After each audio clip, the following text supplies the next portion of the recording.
Imagine a global nervous system so fragile that a single severed nerve could paralyze the entire organism. In the tense, paranoid atmosphere of the early 1960s, this was not a biological metaphor, but the terrifying reality of the United States military infrastructure. The existing telecommunications grid was an undisputed marvel of mid-century engineering, yet it harbored a catastrophic architectural flaw. It relied entirely on circuit-switched networks, the exact same centralized technology that routed everyday civilian telephone calls. When a commander initiated a connection, a continuous, dedicated physical copper path was mechanically locked in between the sender and the receiver.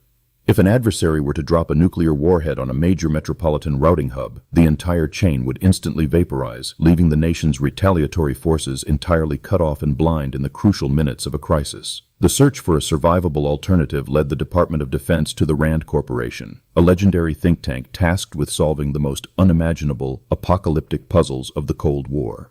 Here, a brilliant and fiercely unconventional engineer named Paul Baran was investigating novel ways to maintain command and control in the radioactive aftermath of a catastrophic first strike.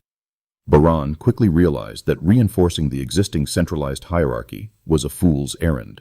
The genius of his proposed solution lay in its total embrace of structural chaos. Instead of relying on a few massive, vulnerable trunk lines radiating from a central core, he envisioned a sprawling, flattened web of interconnected nodes, all possessing equal routing authority. If one node, or even an entire city, vanished in a flash of atomic light, the system would not collapse. It would simply sense the dead zone and dynamically route the data around the crater. To make this decentralized web function, the very nature of the data traversing it had to be fundamentally altered.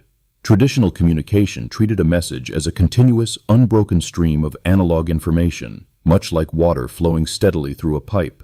Baran proposed shattering that continuous stream into standardized, completely independent digital pieces. He formally documented this architecture as a distributed adaptive message block network. Within this radical new framework, a classified voice command or a string of targeting text would be chopped up into discrete uniform message blocks. Each individual block would carry its own destination address, its own sequence number, and the autonomy to find its own way through the labyrinth of surviving network nodes.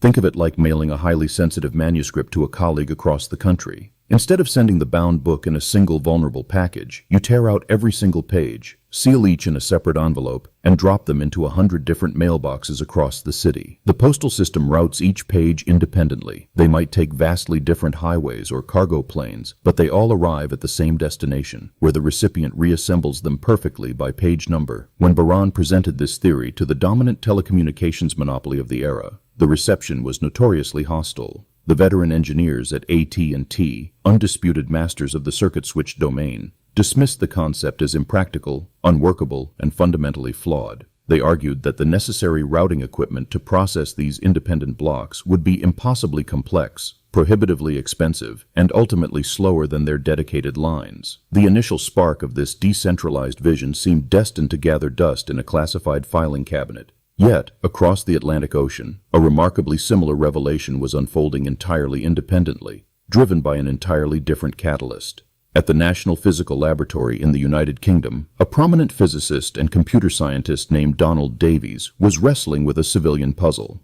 Davies was not trying to ensure the survival of humanity during a nuclear apocalypse. He was trying to figure out how to make newly invented, incredibly expensive time-sharing computers communicate efficiently with one another over long distances. These early interactive machines processed data in sudden violent bursts, sitting completely idle for long stretches of time before suddenly unleashing a massive torrent of digital information. Traditional open telephone lines were disastrously inefficient for this erratic, bursty traffic. Holding a dedicated circuit open and paying for the connection while a computer was mostly silent was an immense waste of bandwidth and capital. Davies realized that a modern computer network needed to dynamically allocate its resources, shifting capacity instantly to wherever the heavy data was flowing at any given millisecond. His theoretical solution mirrored the American military blueprint with uncanny, almost eerie precision. He too proposed slicing the data stream into uniform chunks that could be dynamically routed through an interconnected network. However, Davies possessed a brilliant knack for accessible terminology, recognizing that the nomenclature needed to be intuitive.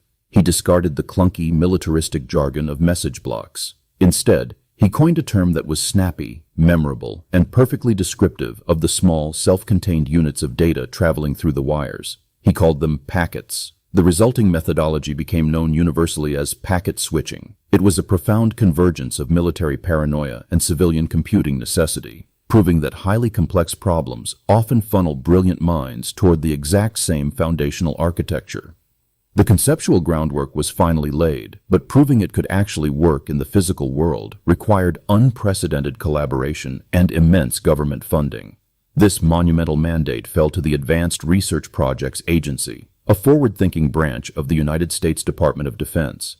They sought to connect their disparate, heavily funded research mainframes scattered across the country, allowing academic scientists to share precious computing resources. They initiated the wildly ambitious project known as ARPANET. Building this physical prototype demanded specialized hardware capable of handling the complex, high-speed routing of these fragmented data streams. The engineering team developed the interface message processor, the rugged, refrigerator-sized direct ancestor of the modern home router. These machines were tasked with reading the address on every incoming packet and instantly firing it down the most efficient available wire. The routing logic relied on an algorithm colloquially known as hot potato routing. When an interface message processor received a packet, it treated the data like a burning ember, seeking to get rid of it as fast as possible by tossing it to the next available node with the shortest queue. This ensured that no single pathway became a bottleneck, naturally balancing the load across the entire grid. In late October 1969, the first theoretical tests finally met harsh physical reality. A connection was established over a leased telephone line between a computer at the University of California, Los Angeles, and another at the Stanford Research Institute. The network was rudimentary, fragile, and famously crashed after transmitting just the first two letters of the word login, but the fundamental architecture held. The decentralized web was officially alive. Data was no longer a fragile, continuous thread waiting to be cut, but a resilient, self-healing swarm of independent entities.